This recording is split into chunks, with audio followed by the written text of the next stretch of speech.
Hello, everybody. Merry Christmas. Happy holidays. Welcome to the Sportsnet Fantasy Extra. I'm Andy McNamara. Make sure you give me a follow on Twitter at AndyMC81, on Instagram at AndyMCSports. Any fantasy football questions for Keeper Leagues, Dynasty, if your fantasy playoffs are still going on, DFS, DraftKings contest, whatever, use the hashtag AskAndy. Hit me up there. Always enjoy interacting with all you. So it's the holiday season. We'll go through some waiver wire pickups as well as value sleeper DFS plays. So if you're out of your playoffs or you're continuing on whatever, these are some value guys that you're going to want to pick up. We'll go through the top 5 performers from NFL Sunday, as well as some news and notes to go around. Let's begin with this report coming out late Monday morning, that apparently Marshawn Lynch, beast mode, could be back in Seattle, where he found all his glory.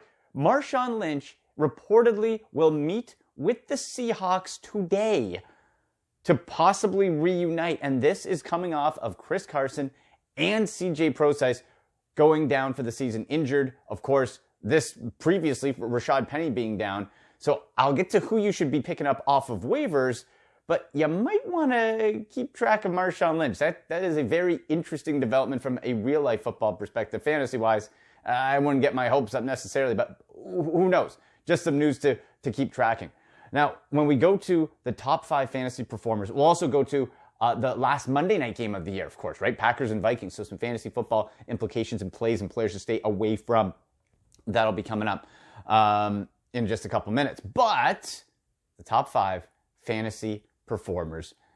I don't believe that I'm going to say Kenyon Drake in back-to-back weeks is in the top 2.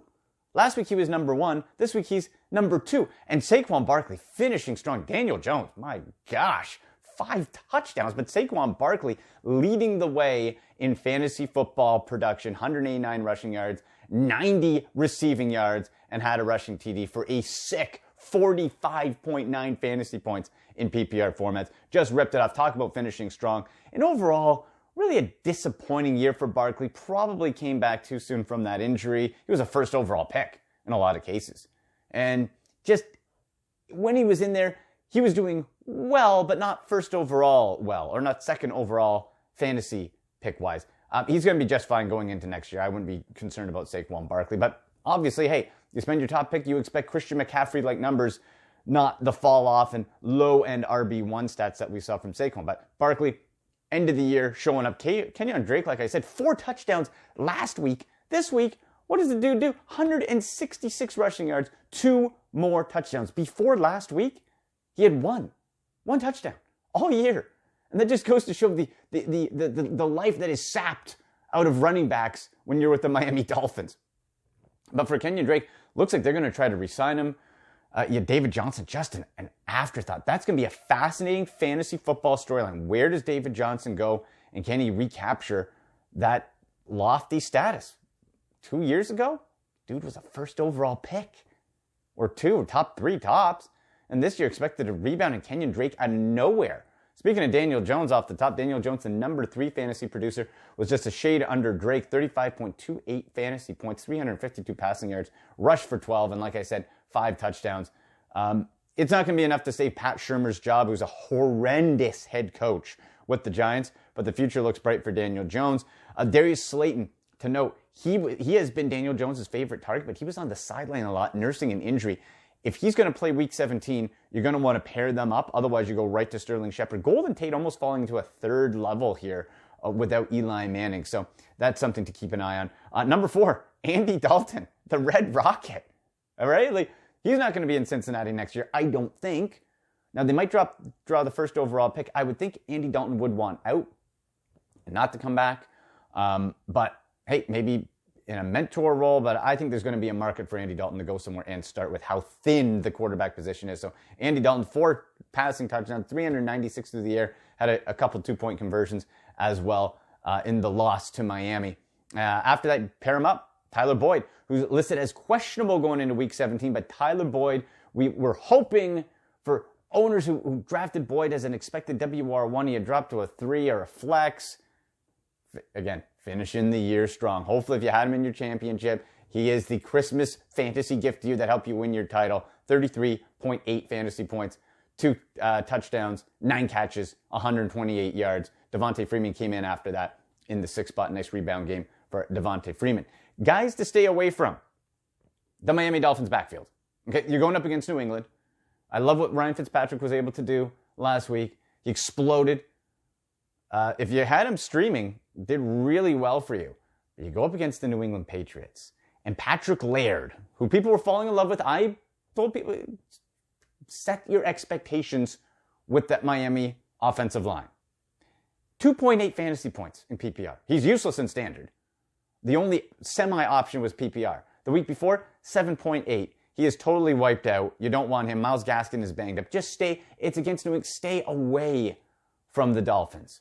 Like, I'm not saying you don't play Devontae Parker, but fade expectations. It's awful. Stay away. So you're not touching anybody. Stay away from the fish. Okay? Now, for the waiver wire pickups, I mentioned Marshawn Lynch off the top is visiting, but the guy you want to go get now, who's available in literally 100% of Yahoo leagues, Travis Homer. Travis Homer. Have you heard of Travis Homer, folks? I hadn't. Rookie 6th-round pick, 4th string option for the Seattle Seahawks. Remember, Rashad Penny's down. Now Chris Carson's down. Now CJ Prosite's down. Now they're talking bringing Marshawn Lynch out of retirement. But Travis Homer got some in-game touches the other day on Sunday, right? So got some in-game touches, get a little bit of a flow. It looks like he's going to get lead back duties. Again, track who the Seahawks bring in and what you're hearing as far as role play if it's Marshawn Lynch or somebody else. But Travis Homer, you don't know anything about him. 5'10", 202 pounds out of Miami. You know, I always say in fantasy football, opportunity equals success. And it looks like he's at least going to get an opportunity. So, you know, I wouldn't be wowing myself with expectations. But if you're in a pinch, or especially in DFS, maybe some contrarian points, yeah, keep an eye on him. Also, interesting storyline to follow in Baltimore. Mark Ingram banged up his ankle, calf area. Week 17, Ravens have nothing to play for. I don't know why you would slot him in. So now you're in a committee mode here. Justice Hill, Gus Edwards. Edwards is the one to own, both widely available on waiver wires. So that's tricky. Edwards, I like more. He's more the Ingram style, the more plowhead, not nearly as dynamic, but Justice Hill can certainly pop. I'd fade away if you could from that whole situation because it should be a share mode, but if you have to go with one, go with Gus Edwards there. I don't know why you would risk Mark Ingram if you're the Baltimore Ravens. And then let's go back to Greg Ward and the Philadelphia Eagles. A consecutive double-digit fantasy point week. Targets went down a little bit, but still 4 catches. The reason is here, last man standing. That's it. Coming in to this season finale for the Eagles, regular season finale, versus the New York Giants. A plus matchup, but for Greg Ward, Zach Ertz and Dallas Goedert, the tight ends, both banged up. Will they play? Will they not? Have to see. Will they be limited? J.J. Arcega-Whiteside, he looks like he's re-aggravated that foot injury. Aguilar, Jeffrey, they're not going to be there. So Greg Ward is pretty much it. Like he's a guy pretty much it. Again, you're going to be able to find him in 75% plus of Yahoo leagues. And we'll have to see what his DraftKings salary is going to be. It might be elevated a little bit because of that. But I think you've been able to build chemistry with Carson Wentz. The last 2 weeks before this one, 9 targets, each of those games. So you're finding that chemistry. I really like the play. I think it's a smart play going for Greg Ward there. And for Monday Night Football, last Monday Night Football game of the season, Packers-Vikings. Wide receiver-wise, for Green Bay, it's only Davante Adams. Don't get cute, right? This is going to be the finale for your fantasy football championship. Go with Davante Adams. Not to say you'd play Geronimo Allison or Lazard over him if you got him. But if you're looking at trying to counter, you can't rely on them. So it's Davante Adams or bust. On the Viking side, Adam Thielen's going to be in. Second game back from that hamstring injury. He only had 3 targets last week. Could he go off? Yes. The soft tissue hammy, it really scares me. If you got him on your roster, you probably have found, and you're playing in the finals, you've probably found a suitable replacement for him to this point because he's been out most of the season. So I'd try to ride with that. If that replacement's gone or whatever the case might be, then go with it. But Stephon Diggs, that's the guy you want to go with there. And I think even an elevated role for Kyle Rudolph with the running back position being so decimated, you're going to definitely be without Dalvin Cook. Alexander Mattison is expected not to play Technically will be a game time decision, but he's not expected to play, which means Mike Boone, who we talked about last week, Mike Boone is the guy to go with here. Roll with him, slot him in. Even if Madison suits up, you're going to like yourself some Mike Boone. But they might try to go away from the run a little bit, and that elevates Rudolph there. Quarterback-wise, Aaron Rodgers and Kirk Cousins, I expect both of them to finally pop back over 20 fantasy points. They've each been under that 20 mark for the last 3 weeks. So temper expectations maybe there, but it's inside, important game. You can go with them.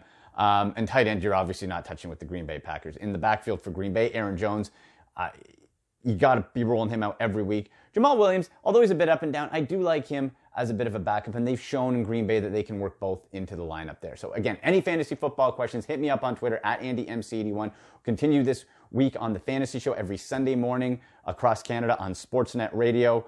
We're going to go through rankings. We'll go through Dynasty, Keeper Leagues, DFS. We'll take you through playoffs, Week 17 formats, all that. And don't forget, check out my Under the Wire column on sportsnet.ca for your waiver wire and sleeper picks. So give me a follow. Use hashtag AskAndy. Happy holidays, folks. Merry Christmas.